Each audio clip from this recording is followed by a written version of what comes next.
How to disconnect your Facebook account with your TikTok account. What is up everyone? In this tutorial, I'm going to be showing you guys how to easily disconnect your Facebook profile with your TikTok profile.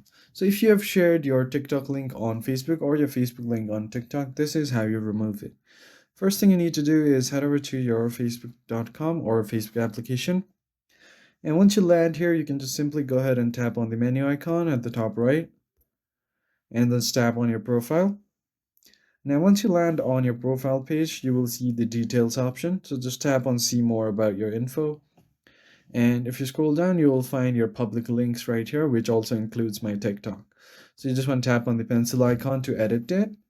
Then from here, you have an option to remove your TikTok profile. So just tap on remove and then save. Now your TikTok account has been successfully disconnected from your Facebook account. And I hope you found this tutorial helpful. If you want more tips and tricks, please like the video down below and subscribe to the channel. I'll see you on the next one.